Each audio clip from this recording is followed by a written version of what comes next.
때는 바야흐로 혼란과 격동의 그림자가 드리우기 시작하던 조선 왕조 말엽이었습니다. 그럼에도 불구하고 어느 한적한 남쪽 고을에는 잠시나마 평화로운 기운이 감돌고 있었습니다. 이 마을에는 대대로 명망을 쌓아온 두 가문, 안동 김씨와 경주 최씨 가문이 이웃하며 살고 있었습니다. 양 가문의 수장인 김판서 어른과 최감찰 어른은 단순한 이웃을 넘어 부친 때부터 이어져 온 깊고 돈독한 우정을 나누는 사이였습니다. 그들은 세월의 흐름 속에서 변치 않는 신의를 지켜왔고 마침내 이 귀한 인연을 다음 세대로 이어가고자 뜻을 모았습니다. 그것은 바로 자녀들의 혼인을 통해 두 가문이 하나로 합쳐지는 것이었습니다. 그리하여 김판서의 늠름한 장남 김민재와 최감찰의 애지중지하는 외동딸 최수연은 아주 어릴 적부터 정혼한 사이가 되었습니다. 민재는 글공부뿐 아니라 무예에도 능했으며 강직하고 따뜻한 성품을 지닌 젊은이였습니다. 수연은 빼어난 미모와 함께 총명하고 고운 마음씨를 지녀 마을 사람들 모두의 칭찬을 받는 교수였습니다. 두 아이는 푸른 소나무가 우거진 뒷동산에서 함께 뛰놀고 맑은 시냇가에서 물장구를 치며 어린 시절을 보냈습니다. 처음에는 어른들의 약조에 따른 만남이었지만 해맑은 웃음소리와 수줍은 눈맞춤 속에서 풋풋한 감정이 싹트기 시작했습니다. 시간이 흘러 청춘 남녀로 성장하면서 그 감정은 서로를 향한 깊고 진실한 연모의 정으로 무르익어 갔습니다. 봄날의 꽃잎처럼 화사했던 그들의 사랑은 곧 다가올 풍파를 예감하지 못한 채 깊어만 갔습니다. 김판서는 아들의 짝으로 부족함이 없는 수연을 보며 흐뭇해했고 최감찰 또한 늠름하고 바른 민재를 사윗감으로 맞이할 날을 기대했습니다. 민재야, 최감찰댁 수연 아가씨는 참으로 현숙하고 아름다운 교수더구나. 내 배필로 더할 나위 없다. 부디 그 아이를 귀히 여기고 아껴주어야 할 것이다. 예, 아버님, 수연 아가씨는 제게 과분한 사람입니다. 반드시 평생을 아끼고 사랑하며 살겠습니다. 그러나 운명의 여신은 그들의 행복을 시기했던 것일까요? 평온했던 김씨 가문에 먹구름이 들이우기 시작했습니다. 어느 날 갑자기 김판서가 조정의 영모 사건에 연루되었다는 날벼락 같은 소식이 전해졌습니다. 이는 명백한 모함이었으나 혼란한 정세 속에서 진실을 밝히기는 어려웠습니다. 조정에서는 신속하게 김판서의 모든 관직을 박탈하고 가문의 재산을 몰수하라는 명을 내렸습니다. 한순간에 명문가에서 역적 집안으로 낙인 찍힌 김씨 가문은 비천한 평민 신분으로 추락하고 말았습니다. 으리으리했던 기와집은 관아에 넘어가고 남은 것은 초라한 초가집 한 채뿐이었습니다. 마을 사람들의 동정 어린 시선 혹은 싸늘한 외면 속에서 민재의 가족은 하루아침에 극심한 공궁에 처했습니다. 평생을 강직하게 살아온 김판서는 이 억울함과 치욕을 견디지 못하고 깊은 시름에 잠겨 병석에 눕더니 결국 눈을 감고 말았습니다. 민재야, 우리 가문이 억울함을 언젠가 내가 꼭 풀어다오. 그리고 수현 아가씨를 잊지 말거라. 아버님, 정신 차리십시오. 제가 반드시 가문의 명예를 되찾겠습니다. 아버님. 아버지의 갑작스러운 죽음은 민재에게 깊은 슬픔과 함께 무거운 책임감을 안겨주었습니다. 홀로 남으신 어머니를 모시고 가문의 명예를 회복해야 한다는 생각에 그의 어깨는 더욱 무거워졌습니다. 김씨 가문의 몰락 소식은 최감찰에게도 큰 충격과 고민을 남겼습니다. 오랜 친구였던 김판서에 대한 안타까움과 별개로 연못죄로 몰린 가문과 사돈 관계를 유지하는 것은 현실적으로 어려운 문제였습니다. 그는 가문의 아녀와 딸의 미래를 위해 고심 끝에 어려운 결정을 내렸습니다. 최감찰은 딸 수연을 조용히 불렀습니다. 수연아, 세상 돌아가는 일이 참으로 무상하구나. 김판서 댁에 이런 험한 일이 닥칠 줄 누가 알았겠느냐. 아버님, 민재 낭군님 댁 소식은 저도 들었습니다. 너무나 가슴이 아픕니다. 내 마음은 충분히 이해한다. 하지만 영모로 지목된 가문과 혼인을 진행할 수는 없는 노릇이다. 내 앞날을 위해서라도 김민재와의 혼약은 이제 깨끗이 잊어야 한다. 아버님, 어찌 그런 말씀을 하십니까? 그들은 억울한 누명을 쓴 것입니다. 민재 낭군님은 아무 잘못이 없습니다. 저는 그분을 버릴 수 없습니다. 고집 부리지 마라. 이미 끝난 인연이다. 더 이상 김민재를 마음에 두어서는 안 된다. 아비의 말을 따라야 한다. 이것이 너를 위한 최선의 길이다. 아버지의 단호한 말에 수연은 절망했지만 민재를 향한 마음을 접을 수는 없었습니다.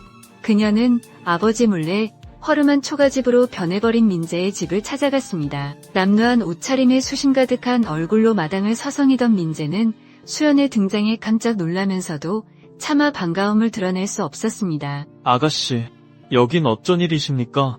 이런 누추한 곳에 귀한 분이 오실 곳이 못 됩니다. 낭군님? 그간 얼마나 마음고생이 심하셨습니까? 부디 저를 밀어내지 말아주세요. 곁에서 작은 힘이라도 되어드리고 싶습니다. 어떤 고생이라도 함께 나누겠습니다. 민재는 수연의 변함없는 마음에 눈시울이 뜨거워졌지만 그녀를 이 고통스러운 현실로 끌어들일 수는 없다고 생각했습니다. 그는 애써 슬픔을 감추고 냉정한 표정을 지었습니다. 내가 어찌 저 곱고 귀한 아가씨를 이 진창 같은 삶 속으로 끌어들일 수 있단 말인가. 차라리 내 심장을 도려내는 한이 있더라도 아가씨의 앞날을 망칠 수는 없다. 수현 아가씨, 제발 그만 돌아가 주십시오. 저는 이제 아가씨의 정혼자가 아닙니다. 저는 몰락한 가문의 죄인일 뿐 아가씨께 아무것도 해드릴 수 없는 배인입니다. 그대가 내 곁에 남는다면 남는 것은 오직 눈물과 한숨뿐일 것입니다.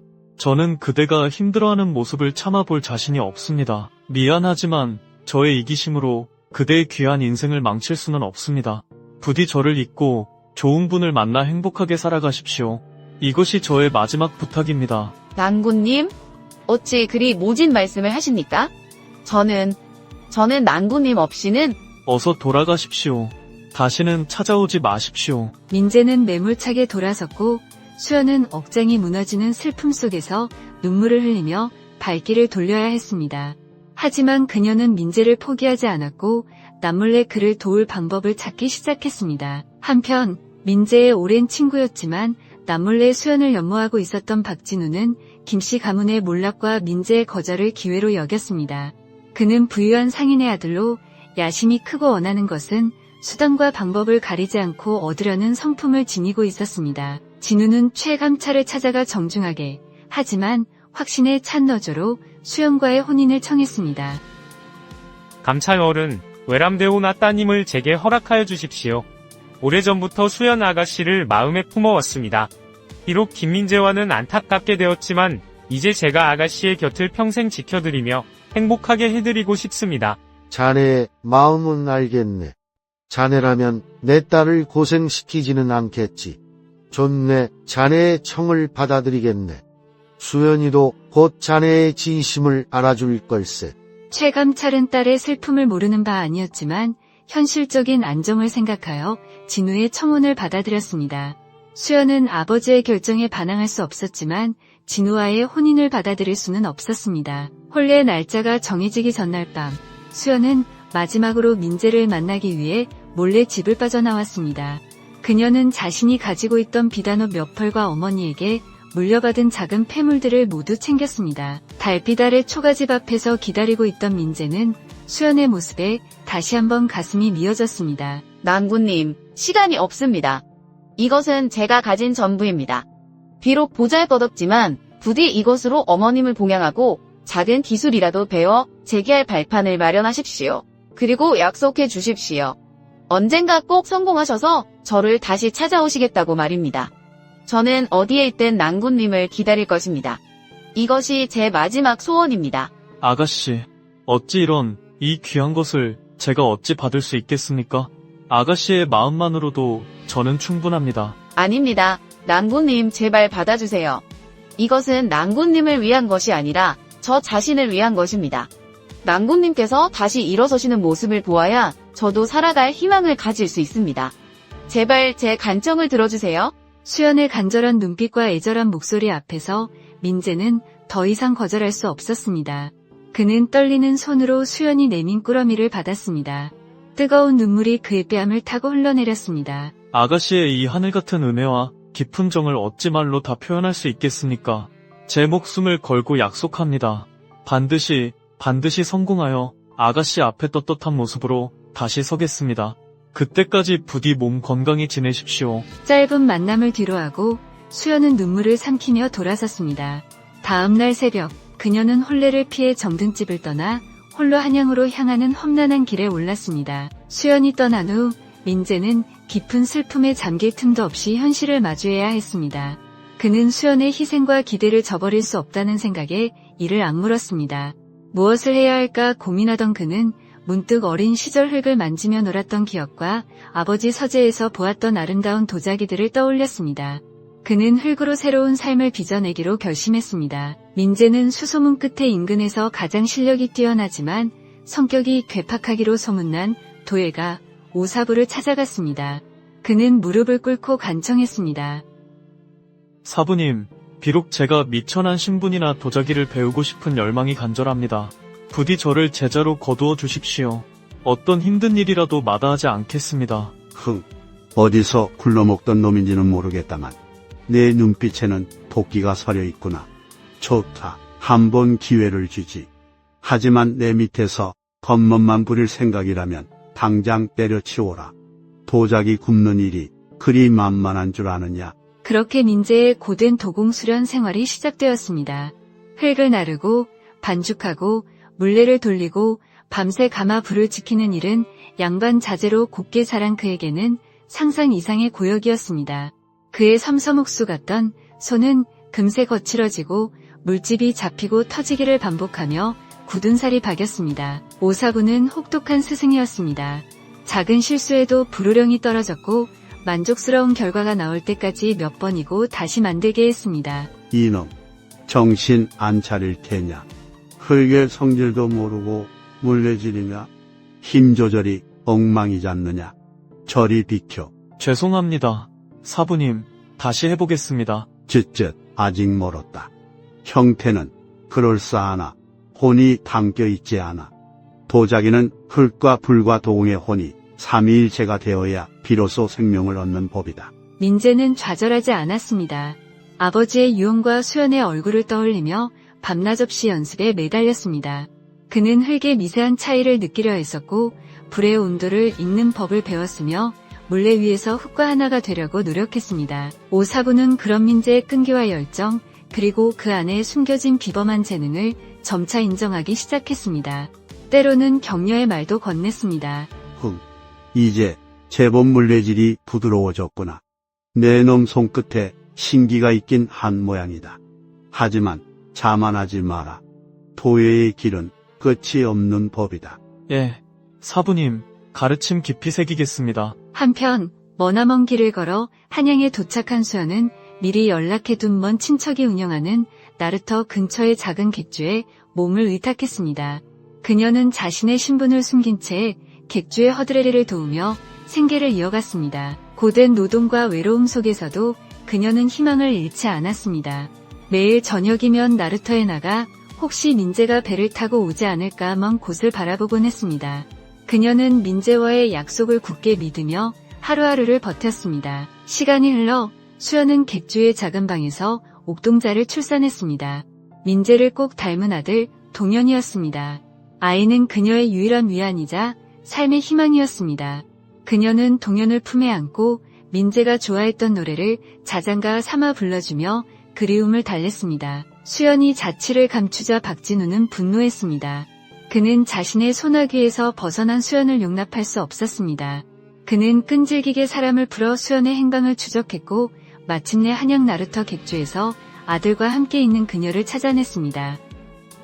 남루한 차림이었지만 여전히 아름다운 수연의 모습과 민재의 어릴 적 모습을 그대로 빼닮은 동현을 본 순간 진우의 마음속에는 뒤틀린 질투심과 소유욕이 폭풍처럼 휘몰라쳤습니다. 감히 나를 버리고 도망쳐서 저런 아이까지 낳았단 말인가. 민재놈의 아이임이 틀림없구나. 좋다. 수연아, 내가 내 것이 될 수 없다면 민재놈도 너를 갖지 못하게 해주마. 영원히. 진우는 즉시 악의적인 소문을 퍼뜨리기 시작했습니다.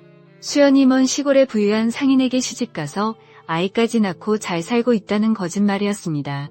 그는 이 소문이 언젠가 민재의 귀에 들어가 그가 수연을 완전히 포기하게 만들기를 바랐습니다. 그 무렵 민재는 혹독한 수련 끝에 마침내 자신만의 경지에 이르렀습니다. 그의 손에서 빚어진 도자기는 단순한 그릇이 아니었습니다. 견고함과 실용성은 물론 단아하면서도 깊이 있는 성과 빛깔은 보는 이의 마음을 사로잡는 힘이 있었습니다. 푸른 빛이 감도는 백자, 깊고 오묘한 색의 분청사기 등 그의 작품들은 입소문을 타고 점차 널리 알려지기 시작했습니다. 그의 명성은 마침내 한양의 권세 있는 사대부 집안에까지 닿았습니다. 그는 그 집안의 중요한 연회에 사용할 특별한 도자기 세트를 제작해달라는 의뢰를 받게 되었습니다. 이는 그의 실력을 공식적으로 인정받는 중요한 기회였습니다. 민재는 밤낮을 가리지 않고 심혈을 기울여 도자기를 빚었습니다. 마침내 완성된 도자기는 의뢰인의 극찬을 받았고 그는 두둑한 보수와 함께 감사의 인사를 받았습니다. 성공적으로 일을 마치고 돌아오는 길 민재의 발걸음은 자연스럽게 한양의 나루터로 향했습니다. 수연이 기다리겠다고 했던 그곳, 혹시나 하는 마음, 그리고 그녀에 대한 사무치는 그리움 때문이었습니다. 진우가 퍼뜨린 거짓 소문은 아직 그의 귀에 닿지 않은 상태였습니다. 그는 나루터 주변을 서성이며 혹시 수연을 아는 사람이 있을까 물어보았습니다. 그러다 허름한 객주 하나를 발견했고 무언가에 이끌리듯 그 안으로 들어섰습니다. 그리고 그곳에서 그는 꿈에도 그리던 수연을 발견했습니다. 세월의 흔적이 얼굴에 어려 있었지만 고된 삶 속에서도 그녀의 맑고 따뜻한 미소는 여전했습니다. 그리고 그녀의 옆에는 작은 손으로 어머니의 옷자락을 꼭 붙잡고 있는 내대 살춤되어 보이는 사내 아이가 있었습니다. 민재는 한눈에 그 아이가 자신의 핏줄임을 직감했습니다. 자신의 어린 시절과 놀랍도록 닮은 얼굴, 그 눈망울. 수현, 아가씨, 정말 당신이 맞소. 믿을 수가 없소. 낭군님? 이게 꿈입니까? 생시입니까? 낭군님? 드디어 와주셨군요. 두 사람은 서로를 부둥켜 안고 그동안 참아왔던 눈물을 하염없이 쏟아냈습니다. 몇 년의 세월이 그들 사이를 갈라놓았지만 서로를 향한 사랑은 조금도 변하지 않았음을 확인하는 순간이었습니다. 내가 너무 늦었소. 정말 미안하오. 얼마나 고생이 많았소. 이 못난 놈을 기다리게 해서 정말 미안하오. 아닙니다. 낭군님 이렇게 다시 만나게 된 것만으로도 저는 더 바랄 것이 없습니다. 그리고 이 아이, 낭군님의 아들 동현입니다. 민재는 떨리는 손으로 동현을 끌어안았습니다. 아이는 처음 보는 아버지가 낯설면서도 어딘가 익숙한 느낌에 가만히 안겨 있었습니다. 동현아, 내 아들아, 이 아비가 너무 늦게 너를 알아보았구나. 미안하다. 정말 미안하다. 이제 아비가 너와 내 어미 곁을 절대 떠나지 않을 것이다. 그들은 서로의 손을 꼭 잡고 객주를 나섰습니다. 민재는 더 이상 망설이지 않고 수연과 동현을 데리고 고향으로 돌아갈 채비를 했습니다. 고향으로 돌아온 민재는 예전에 살던 초가집터에 자신의 손으로 직접 찾지만 아늑한 새 집을 지었습니다. 그는 낮에는 도자기를 빚고 밤에는 수연과 동현에게 그동안 못해준 사랑을 아낌없이 베풀었습니다. 집안에는 다시 따뜻한 웃음소리가 가득 찼습니다. 민재의 도자기 솜씨는 날이 갈수록 원숙해졌고 그의 명성은 전국 팔도로 퍼져나갔습니다. 마침내 그의 재능은 임금이 계신 궁궐내까지 알려졌습니다. 그는 어명으로 궁궐에 들어가 왕실에서 사용하는 귀한 도자기를 제작하는 영광을 얻게 되었습니다. 임금은 그의 뛰어난 솜씨와 강직한 성품을 높이사 과거 그의 가문이 억울하게 입었던 누명을 벗겨주고 가문의 신분과 명예를 회복시켜 주었습니다. 민재는 마침내 아버지의 유언을 지킬 수 있게 된 것입니다. 신분이 회복되고 경제적으로도 안정을 찾은 어느 화창한 봄날, 민재는 어엿한 관복을 차려입고 수연과 동현의 손을 잡고 한양 나들이에 나섰습니다. 번화한 저작거리를 걷던 중 그들은 뜻밖의 인물과 마주쳤습니다. 바로 박진우였습니다. 진우는 초라했던 과거와 달리 이제는 어엿한 조정의 장인이 되어 위풍당당하게 걷고 있는 민재를 보았습니다. 그리고 그의 곁에서 세상 누구보다 행복한 미소를 짓고 있는 수연과 총명하게 빛나는 눈으로 아버지를 올려다보는 동현의 모습을 보았습니다. 순간 진우의 얼굴은 하얗게 질렸습니다. 자신이 퍼뜨렸던 거짓 소문이 아무 소용 없었음을, 그리고 자신이 얼마나 비겁하고 어리석었는지를 깨달았습니다. 그는 차마 그들의 행복한 모습 앞에서 고개를 들 수 없었고 깊은 후회와 부끄러움 속에서 황급히 자리를 피했습니다. 민재는 자신에게 찾아온 성공과 명예를 혼자만 누리지 않았습니다. 그는 고향에 큰 도자기 공방을 열어 가난하지만 재능과 열정이 있는 젊은이들을 제자로 받아들여 기술을 전수했습니다. 그는 자신이 겪었던 어려움을 다른 이들이 겪지 않도록 도우며 많은 사람들에게 새로운 삶의 기회를 열어주었습니다. 그의 아들 동현 또한 아버지의 재능과 따뜻한 마음을 물려받아 훗날 아버지의 뒤를 잇는 훌륭한 도예가로 성장했습니다. 김씨 가문은 다시금 명문가의 위상을 되찾았을 뿐 아니라 백성들의 존경과 사랑을 받는 가문으로 거듭났습니다. 김민재와 최수연의 이야기는 시련 속에서도 꺾이지 않는 의지와 변치 않는 사랑의 힘을 보여주는 아름다운 전설이 되어 오랫동안 사람들의 입에 오르내리며 깊은 감동을 주었습니다. 그들의 삶은 진정한 인간의 가치는 태생이나 환경이 아닌 스스로의 노력과 마음가짐에 달려있으며 진실하고 굳건한 사랑은 세상의 그 어떤 역경과 고난도 능히 이겨낼 수 있다는 고귀한 진리를 후세의 길이 전하고 있습니다.